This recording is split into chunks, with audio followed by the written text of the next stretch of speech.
오늘은 제4과 그리스도인의 삶에 관련된 말씀을 우리가 나누려고 합니다.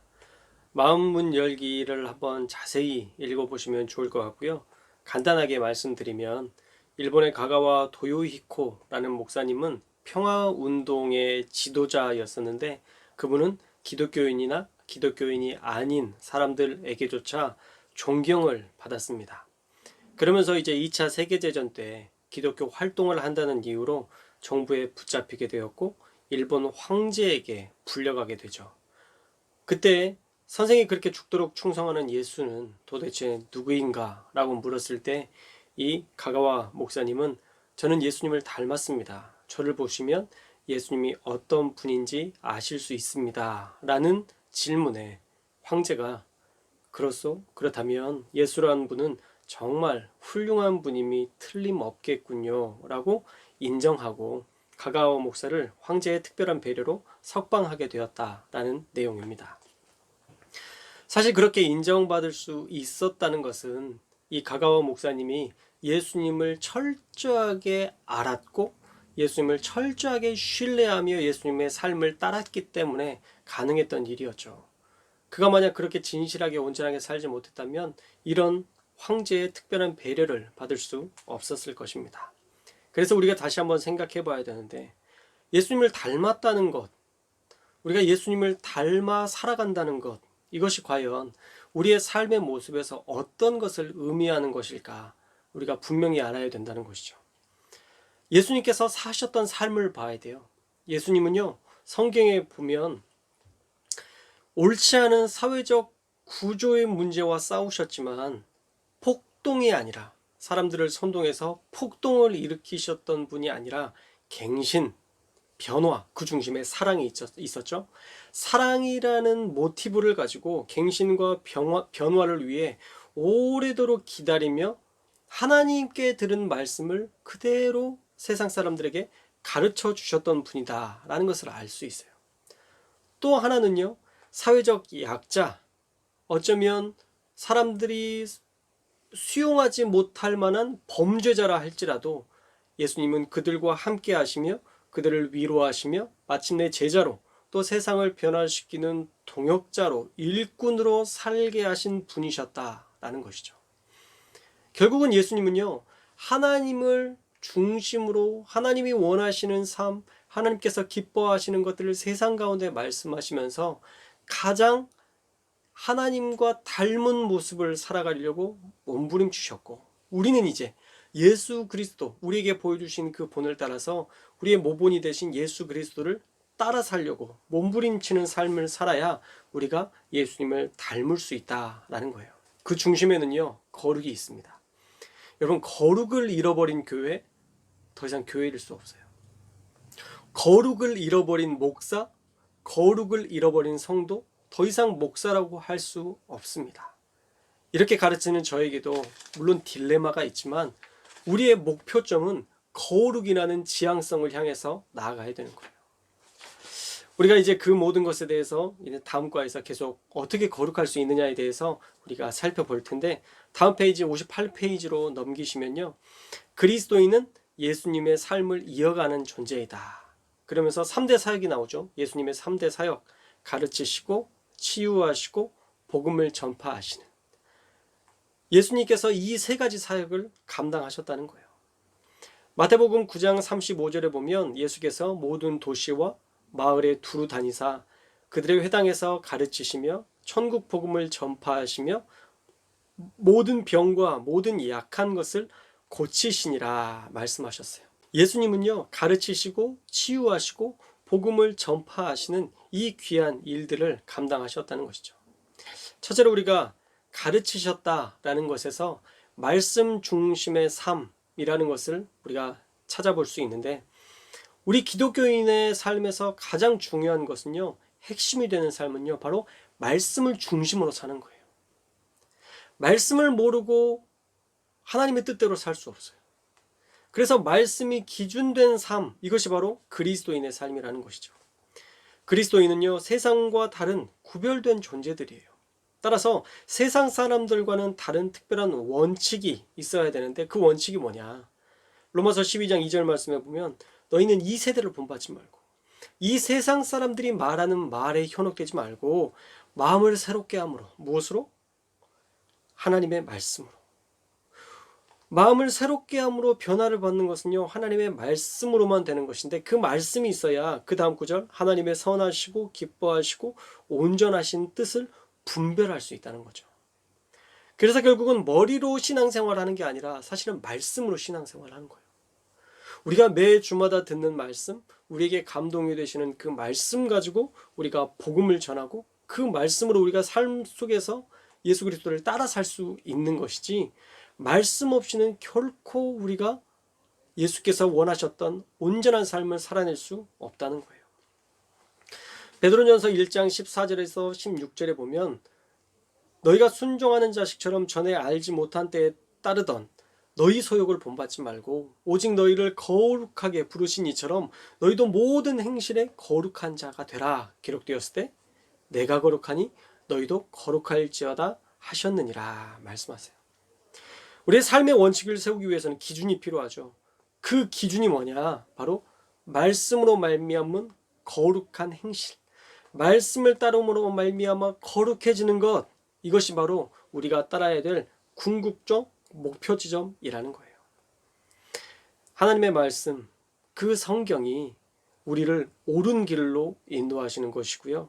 우리가 그 옳은 길을 따라갈 때 비로소 하나님의 사람으로 살아갈 수 있게 된다라는 것입니다.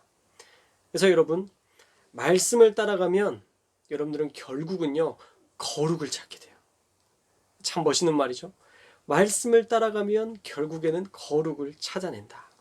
우리가 그 거룩을 찾아내고 그 거룩 안에서 살아갈 때 우리는 비로소 영적인 존재로, 하나님과 소통하는 존재로 살아갈 수 있는 것이죠. 디모데후서 3장 15절에서 17절 말씀에 보면 또 어려서부터 성경을 안 하나니 성경은 능히 너로 하여금 그리스도 예수 안에 있는 믿음으로 말미암아 구원에 이르는 지혜가 있게 하느니라 말씀하세요.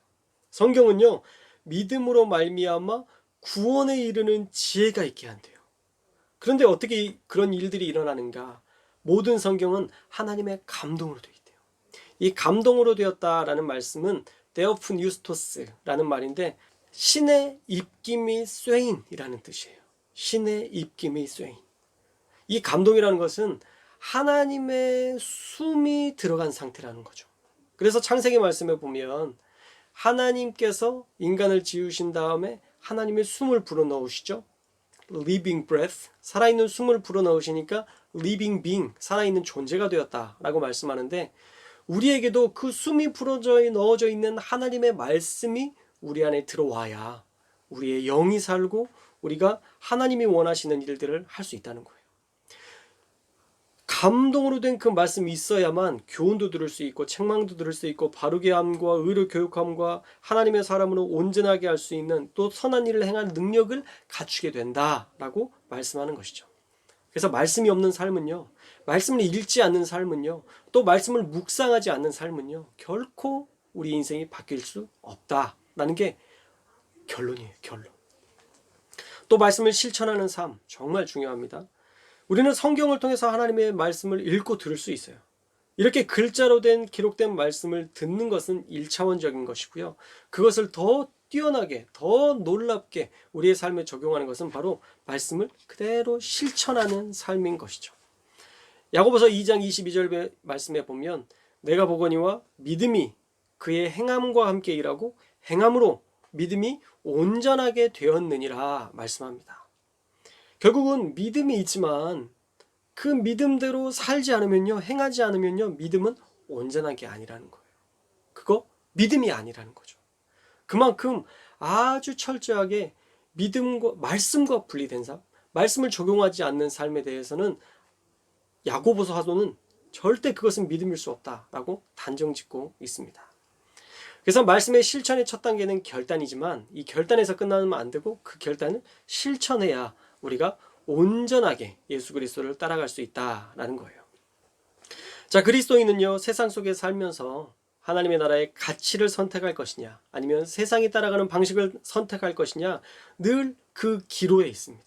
그 기로에서 갈등하며 살아갈 수밖에 없어요. 어떨 때는 무능해 보일 수 있습니다. 어떤 때는 어리석어 보이기도 해요. 어떨 때는 좁고 험해서 내가 갈 수 있을까라는 생각이 들 때도 있습니다. 그러나 그리스도인은 말씀에 근거하여 결단할 수 있어야 돼요.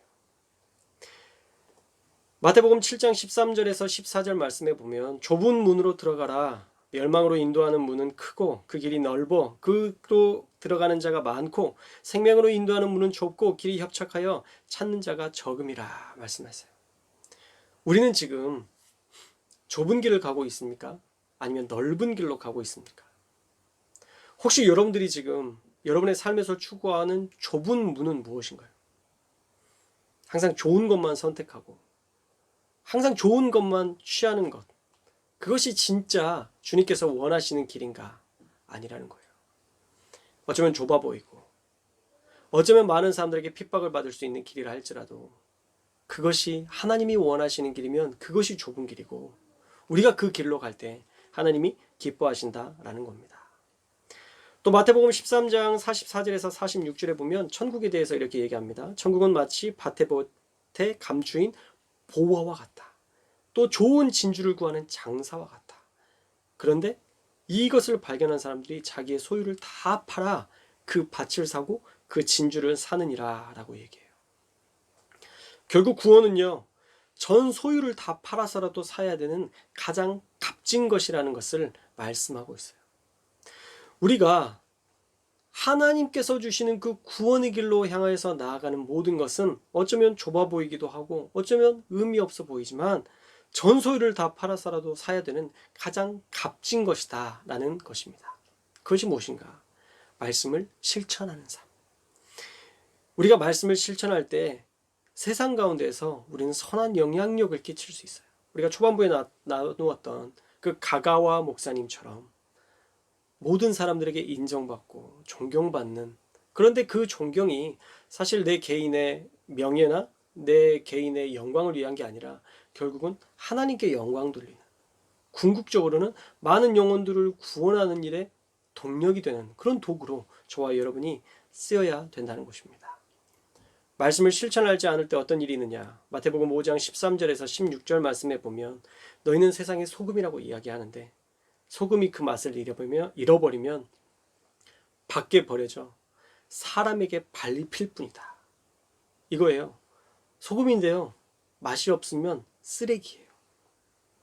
그리스도인인데요, 우리가 그 그리스도인다운 맛을 잃어버리면 결국 쓰레기인 거예요.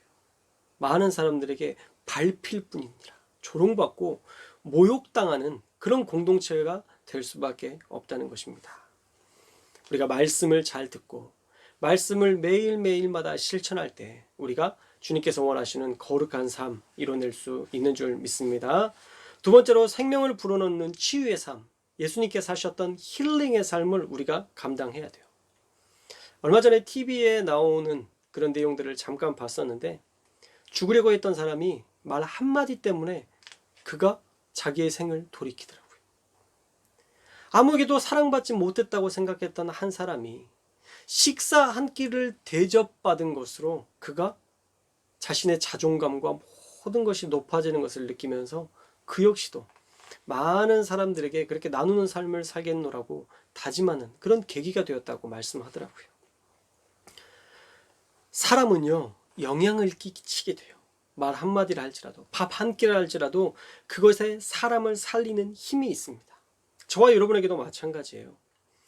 우리가 세상 가운데에서 그런 치유의 역사들을 계속 이뤄나가야지 싸워서 다투고 그 다툼으로 말미암아 서로 관계가 깨지고 이것이 그리스도인들이 해야 될 일이 아니라는 거죠. 예수님께서 정말 원하셨던 것은 예수님께서 세상을 치유하셨던 것처럼 우리 역시도 예수님을 닮아서 세상을 치유하는 일에 힘써야 된다는 거예요. 어떻게 할 수 있느냐? 먼저 우리의 말로 세상을 치유할 수 있어요. 긍정의 말, 살리는 말, 위로, 격려, 소망, 칭찬, 이런 다양한 사람을 살리는 말을 통해서 우리가 세상을 치유할 수 있습니다. 그런데 그런 치유의 말들 사실 그렇게 쉽게 안 나와요. 습관이 되어야 돼요. 훈련이 되어야 됩니다. 우리가 그렇게 훈련되지 않으면 결코 세상 가운데에서 치유하는 삶을 살아갈 수가 없어요. 그러면 어떻게 우리가 그렇게 우리의 부정적인 말과 부정적인 생각들을 바꿀 수 있는가? 그 해답이 빌립보서 2장 5절에서 8절 말씀에 나옵니다. 예수님께서 우리에게 말씀하시기를 너희 안에 이 마음을 품으라. 곧 그리스도 예수의 마음이니 그는 근본 하나님의 본체시나 하나님과 동등됨을 취할 것으로 여기지 아니하시고 오히려 자기를 비워 종의 형체를 가지사 사람들과 같이 되셨고 사람의 모양으로 나타나사 자기를 낮추시고 죽기까지 복종하셨으니 곧 십자가에 죽으심이라. 결론이 뭐냐? 예수가 내 안에 사셔야 우리가 예수님의 마음, 예수님의 말, 예수님의 행동이 수반되어서 우리가 다른 사람들에게 그 영향력을 끼칠 수 있는 그러한 삶을 살 수 있다. 이게 이제 결론인데 어떻게 그렇게 될 수 있느냐? 어떻게 예수님의 마음을 품을 수 있느냐? 자기를 비워 종의 형체를 가지사. 이게 방법이에요. 우리를 비우는 거예요. 우리를 낮추는 거예요. 십자가에서 나를 온전히 죽기까지. 오늘 어떤 목사님과 이야기를 나눴는데 이 비운다, 내려놓는다 라는 말이 좀 어려울 수 있어서 더 쉽게 표현한 말을 저에게 말씀해 주셨는데 해답일 수 있겠다 라는 생각이 들더라고요. 그 말은요, 힘을 뺀다는 거예요. 힘을 뺀다. 우리가 너무 힘이 들어가요. 어깨에 힘이 들어갈 때도 있고 우리 말에 너무 힘이 들어갈 때도 있고 너무 우리가 누군가를 가르치려고 할 때가 참 많은데 아니에요. 힘을 빼는 것, 그냥 들어주는 것, 그냥 용납해 주는 것, 그냥 받아주는 것, 이것이 훨씬 더 능력 있고 힘이 있는 예수님께서 하셨던 사역일 수 있다라는 것이죠. 저와 여러분이요, 이렇게 낮아짐을 배웠으면 좋겠습니다. 여러분들이 낮은 것을 찾아갈 수 있었으면 좋겠어요. 어렵고 힘들어하는 사람들에게 위로의 말을 넌지시 건넬 뿐만 아니라 그들이 필요한 것들을 채워줄 수도 있는 그런 성숙한 그리스도인들이 되었으면 좋겠습니다. 상처받은 사람들이 참 많아요. 어려움 당하는 사람들이 참 많습니다. 우리가 그들을 향하여서 배고프니까 힘드니까 따뜻하게 입어, 잘 먹어, 잘 먹을 수 없는 사람들에게 그렇게 이야기하는 것은요, 정말 그 사람들에게 더 큰 상처를 주는 거예요. 오히려 그 사람들에게 필요한 것들을 적극적으로 그들에게 채워주는 것, 이것이 필요하다는 거죠. 우리가 샬롬이라고 말하는 말 있잖아요. 헬라어는 에이레네라고도 하는데 이 샬롬의 상태는 적극적으로는 우리가 아무것도 하지 않고 그냥 평안한 상태가 샬롬일 수 있지만 적극적으로는 그렇게 살지 못하는 사람들, 그런 어려움과 힘든 것으로 말미암아 평화를 누리지 못하는 사람들에게 하나님의 평화를 전해주는 것, 이것까지가 사실은 진정한 에이렌의 샬롬, 평화의 상태인 거예요. 우리가 배부르다면 우리 것을 나눠서 누군가도 배부르게 하는 것, 이게 진정한 샬롬, 에이렌의 평화의 모습이라는 거예요. 그래서 저와 여러분이 세상에 나아가서 치유하는 일들을 감당할 수 있기를 주님의 이름으로 축원합니다. 행동 하나하나가 다른 사람들에게 영향을 미치고 말 한마디 한마디가 다른 사람들에게 영향을 미친다면 우리는 반드시 예수님께서 기뻐하실 만한 말과 행동과 마음으로 채워서 우리가 세상을 치유하는 일들을 감당해야 될 줄로 믿습니다. 또 하나 63페이지에 보면 사랑으로 치유하는 삶이라고 나와 있죠. 사실 많은 말이 아니라 행동 하나가 감동일 때가 있어요. 사실 세상 사람들은요, 정답을 얻기를 원하지 않아요. 알아요. 어떻게 살아야 될지 사실 대충은 알아요. 그런데 그 정답을 말해줄 사람이 필요한 게 아니라 함께 울어줄 사람이 필요한 거예요. 내 기쁨에 함께 웃어주고 내 슬픔에 함께 울어줄 사람이 필요한 것이지, 세상에 정답을 모르는 사람이 어디 있어요. 다 알죠. 우리가 잘못된 일을 할 때 죄 짓지 말아야 되는 거 모르는 사람이 누가 있어요. 그런데 함께 울어주는 어머니가 있을 때, 함께 애통해주는 아버지가 있을 때, 함께 그 죄와 씨름해주는 선생님과 친구들과 함께하는 공동체가 있을 때 그 사람은 그 죄를 뛰어넘을 수 있다는 것이죠. 그래서 저와 여러분이 사랑으로 치유하는 그런 공동체를 만들어가는 그런 탁월한 공동체가 되기를 소망합니다. 그 중심에 사랑이 있어야 됩니다. 사랑 없는 치유는 없어요. 요한복음 13장 34절에서 35절 말씀에 보면 새 계명을 너희에게 주노니 서로 사랑하라. 너희가 서로 사랑하면 너희가 내 제자인 줄 알리라 말씀합니다. 그래서요, 사랑해야 돼요. 우리가 먼저 사랑하고 우리가 사랑하는 모습을 보면 세상이 우리가 예수 그리스도의 제자인 줄 안 돼요. 우리가 예수님의 제자인 것을 알면 그들도 예수님의 제자가 됐고 쉽게끔 우리가 얼마든지 만들 수 있다는 것이죠.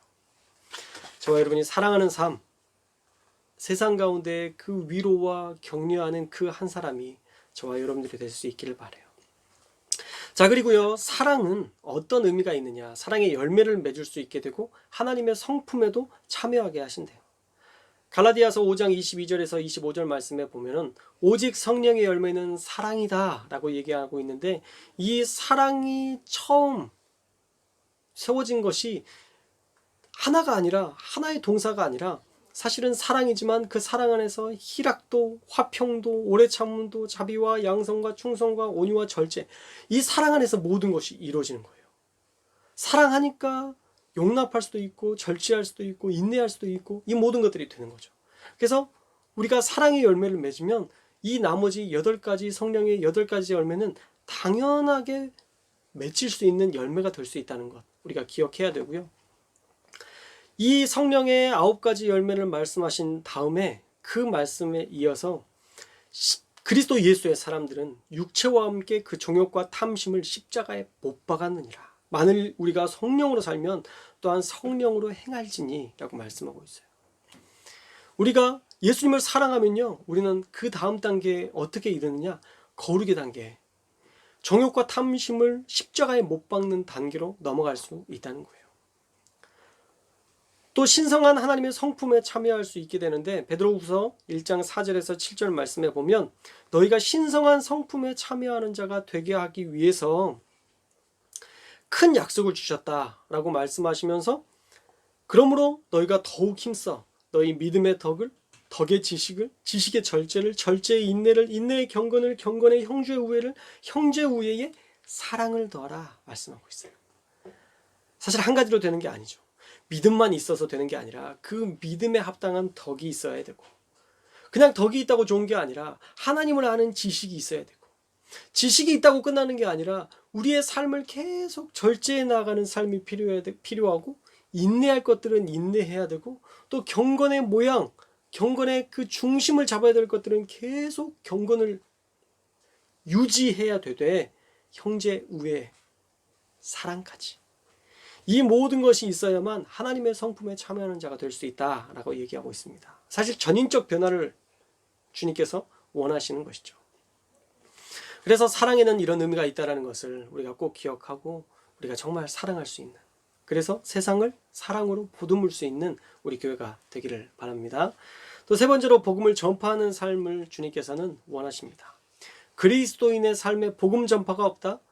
그는 너무 옛날 말인데 안 꼽는 찐빵이에요. 우리가 붕어빵에 팥이 없으면 무슨 맛으로 먹어요? 또 그것도 좋아하시는 분들이 있긴 있더라고요. 붕어빵에 팥이 없어도 맛은 있겠지만 진정한 붕어빵의 모습을 우리가 인정할 수는 없는 거죠. 그리스도인의 삶에 겉모양만 예수님을 닮은 것 같은 삶만 있어서는 안 된다는 거예요. 그 안에 예수님이 정말 원하셨던 것이 무엇인가? 예수님이 마지막 그 하늘에 승천하실 때 말씀하셨던 것이 무엇인가를 보면서 우리에게 요구했던 것들을 그대로 따르는 삶, 이 삶이 필요하다는 거죠. 먼저는 복음 전파가 생활이 되는 삶이 되어야 된다라고 말씀하고 있어요. 예수님께서 이 땅 가운데 하셨던 것이 무엇이냐? 마태복음 4장 17절에서 17절과 23절 말씀에 보면 예수께서 비로소 전파하여 이르시되 회개하라 천국이 가까웠느니라 하시더라 라고 말씀하고 있고요. 23절에서는 회당에서 가르치시고 천국 복음을 전파하시며 모든 백성 중에 모든 병과 모든 약한 것을 고치셨다라고 말씀하세요. 예수님은요, 세상 가운데에서 복음 전파하시는 일에 힘을 다하셨어요. 온 힘을 다하셨어요. 그러니 우리도 예수님을 따라 복음 전파해야 되는 것이죠. 또 예수님께서 승천하시면서 남기셨던 마지막 말씀, 예수님의 지상 명령 역시도 마가복음 16장 15절 말씀에 보면 또 이르시되 너희는 온 천하에 다니며 만민에게 복음을 전파하라 말씀하세요. 예수님의 지상 명령이라는 것이죠. 사도행전 1장 8절 말씀, 오직 성령이 너희에게 임하시며 너희가 권능을 받고 예루살렘과 온 유대와 사마리아와 땅끝까지 이르러 내 증인이 되리라 하시니라. 예수님께서 너희 나 믿고 복 받아서 잘 먹고 잘 살아라, 이것이 주님이 원하셨던 증인된 삶이 아니라 복음을 전파해라, 영혼 구원하는 일에 힘써라, 이것이 주님께서 원하셨던 증인된 삶이라는 것입니다. 복음 전파, 이건 너무 귀한 일이에요. 복음 전파처럼 귀한 일은 없습니다. 우리가 이 땅 가운데서 한 영혼에게 복음을 전해서 그 사람이 예수 그리스도를 영접하면요, 그의 삶의 이후에 그 인생이 달라져요. 그가 영원한 벌을 받느냐, 영원한 생명을 얻느냐, 이 둘 중에 하나라는 거죠. 천국 백성이 되느냐, 지옥 백성이 되느냐, 이 큰 기로에 우리가 있다는 거예요.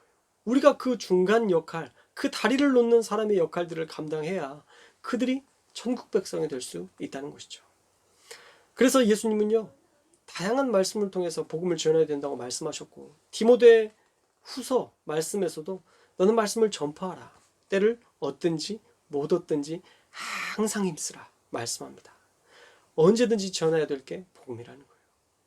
내 성품과 내 감정과 내 상황과 내 처지 때문에 해도 되고 안 해도 되는 취미생활이 아니라 인생의 목적이라는 거예요. 이것을 인생 목적으로 삼아서 우리가 생명을 걸고 해야 될 것이 바로 이 영혼 구원의 사명이라는 것입니다. 하나님께서는요, 이렇게 일하는 자들을 찾으세요. 영혼 구원에 힘쓰는 자들을 통해서 교회를 세워 나가실 거예요. 저와 여러분이 이 귀한 사명 감당해서 우리에게 예비하신 면류관을 꼭 받았으면 좋겠습니다. 사도 바울이 사도행전 20장 23절에서 24절 말씀에 이렇게 말씀했죠. 오직 성령이 각 성에서 내게 증언하여 결박과 환난이 나를 기다린다 하시나 내가 달려갈 길과 주 예수께 받은 사명 곧 하나님의 은혜의 복음을 증언하는 일을 마치려 하면은 나의 생명조차 조금도 귀한 것으로 여기지 아니하노라. 아멘.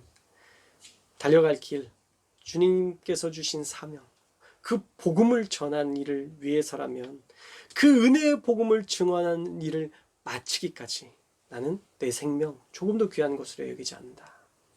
이 사도 바울의 고백이 저와 여러분의 고백이 되기를 바랍니다.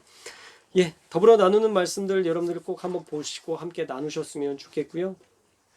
좋은 간증들을 통해서 여러분들이 더 많은 정말 예수 그리스도인의 삶, 온전한 주님께서 기뻐하시는 삶의 그런 간증들이 매 순간마다 넘쳐나기를 주님의 이름으로 축복합니다. 그리고 69페이지 말씀은 결론의 말씀들, 요약된 말씀인데 이 요약된 말씀도 다시 한번 보시고 나는 어떤 것을 적용해야 될까? 아까도 말씀과 또 적용에 대해서 이야기를 나눴는데 정말 적용하는 게 정말 중요해요. 우리가 성경 공부를 하고 그것에 대해서 적용하지 않으면 아무것도 아닌 거예요. 알면 뭐예요? 서울대 나오면 뭐예요? 그 전공을 활용하지 않으면 아무것도 아닌 거예요. 그래서 여러분 말씀을 들었다면 꼭 하나라도 적용할 것이 무엇인가, 나에게 주시는 감동이 무엇일까, 이걸 꼭 적어보시고 또 그것들을 나누는 그런 한 주가 되시기를 주님의 이름으로 축원합니다.